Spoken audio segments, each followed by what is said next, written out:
In September of 2018, my husband Bruce and I decided to take the second continental road trip of our marriage. The first was in 1991, a year after we were married. Now, having bought a new Tesla with all its bells and whistles, we wanted to try a road trip in an electric car. I came and went like a day in the night I was away. Oh, and so much I've seen, great friends I've known, but no place I've been or feel home like the way she sings. Our first day was pretty uneventful. We just powered through from Prescott, Arizona to Alamogordo, New Mexico.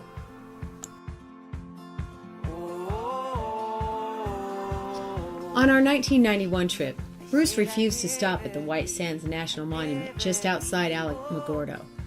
He wasn't going to make that mistake again. As long as she needs me,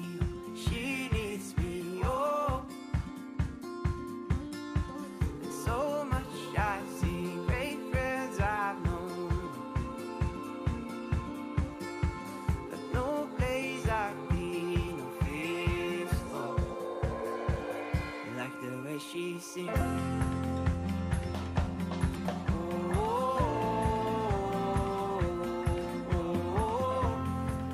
There were very few superchargers in New Mexico, so we had to get creative and stop at a hotel in the resort town of Ruidoso. It took 4 hours, but we discovered what a beautiful town it is, and we loved the delay.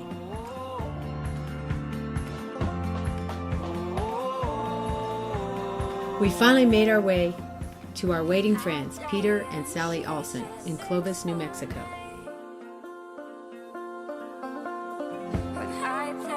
Day 3 began with an awesome breakfast with Pete and Sal. We then drove through the Texas Panhandle and finished the day at the Hard Rock Hotel in Tulsa, Oklahoma. We had a nice dinner at the hotel and called it a night. By the 4th day, we were getting really good at strategizing our stops to charge up the Tesla. President Trump was slated to do a rally in Cape Girardeau, Missouri that night, and we were going to be there. Sadly, the rally was canceled because of the hurricane in the Carolinas. Day 5 was going to be our first easy driving day. We were driving 50 miles from Cape Girardeau to Carbondale, Illinois. It gave us time to explore Cape Girardeau, Rush Limbaugh's hometown on the bank of the Mississippi River. It was a beautiful city, full of old buildings, and I was able to do some antiquing. Why are you running from your own crowd? Where are you going? And what you plan to do? Carbondale was on our agenda because they were having a Harvester's Homecoming where our pastor was scheduled to preach. We surprised him and got to see friends that are pastoring in the Midwest.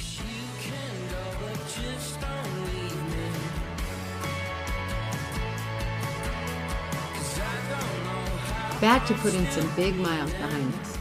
We drove to Newport, Kentucky, which is right across the Ohio River from Cincinnati. We finally had 2 nights planned in the same hotel.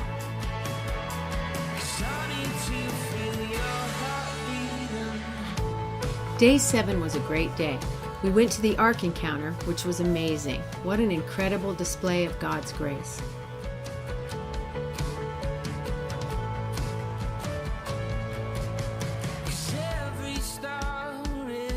Sunset somewhere, somehow I can feel the earth start when I'm with you. Maybe, oh maybe you'll find something. That evening, we went to our fellowship church in Cincinnati. Then we ended the day in downtown Cincinnati, which included dinner and a Ferris wheel ride.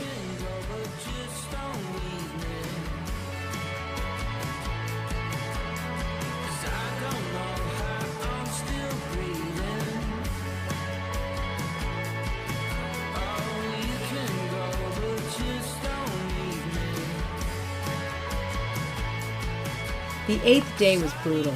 We woke up to a rainy day, and our next stop was supposed to be 10 hours away in New York City. The rain persisted all day, and Pennsylvania had about half of its Interstate 70 under construction. It took 16 hours of driving through rain, but we finally arrived at our hotel in the Bronx at 1 o'clock in the morning.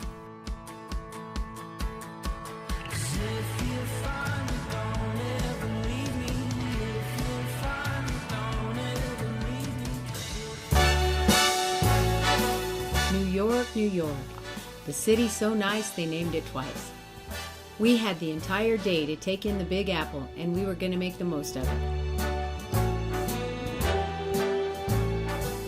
Start spreading the news. We were pleasantly surprised to discover that we had booked a beautiful boutique hotel, the Bronx Opera House I Hotel. want to be a part of it.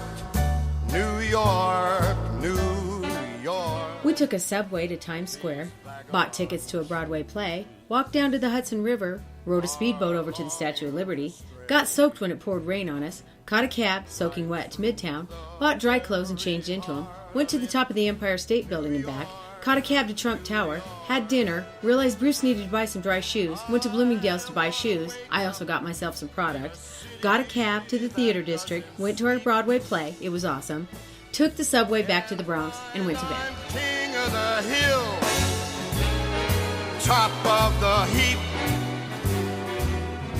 These little town blues are melting away.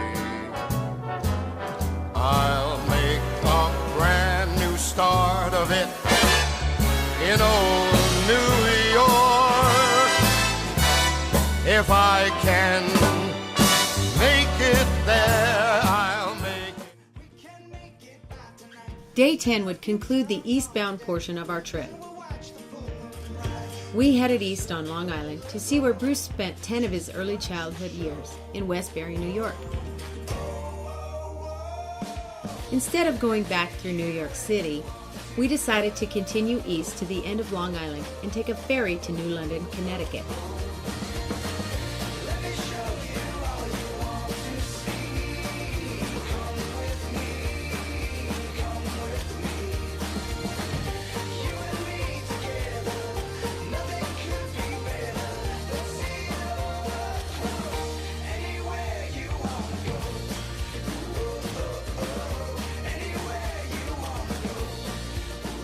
Leaving the ferry, we raced up to Malden, Massachusetts to arrive at John Foley's church 10 minutes before service started.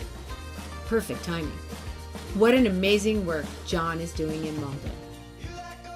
After service, we made our way to Bruce's brother's house in Canomo Point, Essex, Massachusetts.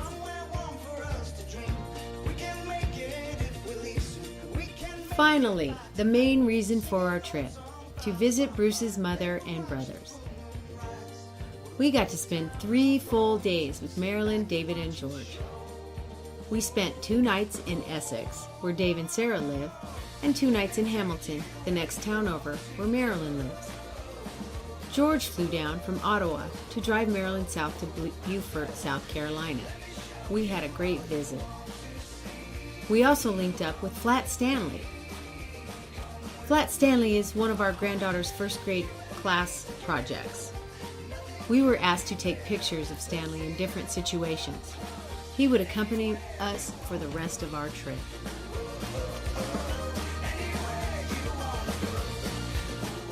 It was the 14th day of our journey, and it was time to head west.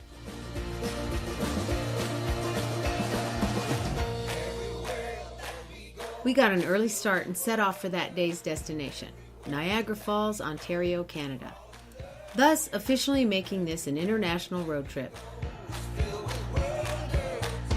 We had a nice dinner and hit the hay.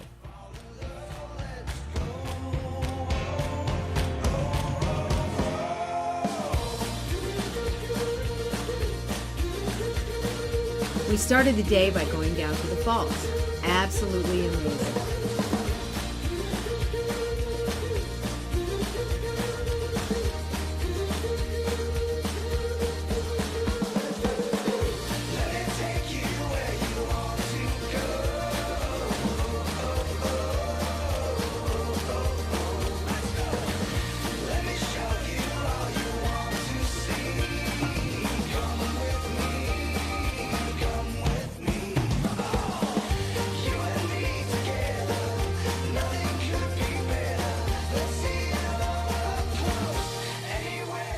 then we were off to one of the longest days of driving on the trip.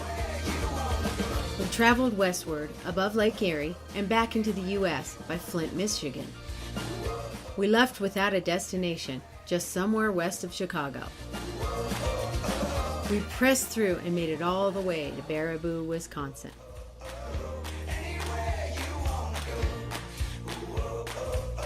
Day 16 was another long day of driving.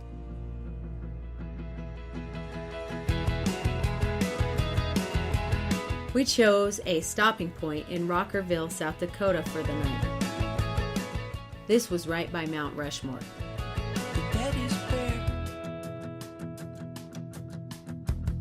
like the walls we used to share. Off to the monument, Mount Rushmore. This was the first time Bruce and I had seen this amazing work. Well worth it. 'Cause I am getting scared.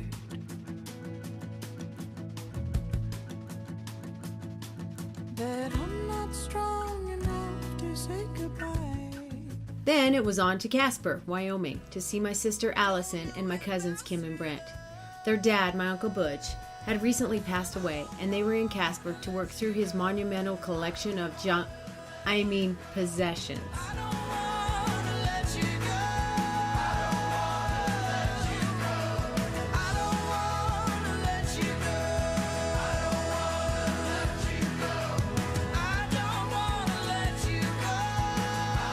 On the 18th day, we chose a scenic route down through Utah. We stopped at Kanab, Utah for the night. I think that's pronounced Kanab. Whatever. And all the years that I was looking for too. 19 days on the road. This was our last day. We were tempted to make a beeline home and be done. But instead, we decided we had one last excursion in us. So we took the turn to the Grand Canyon.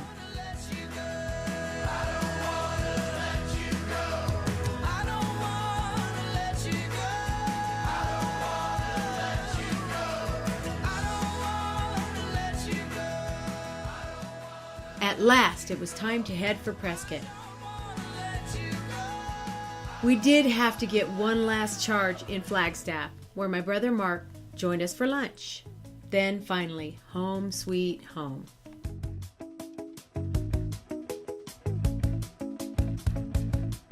It's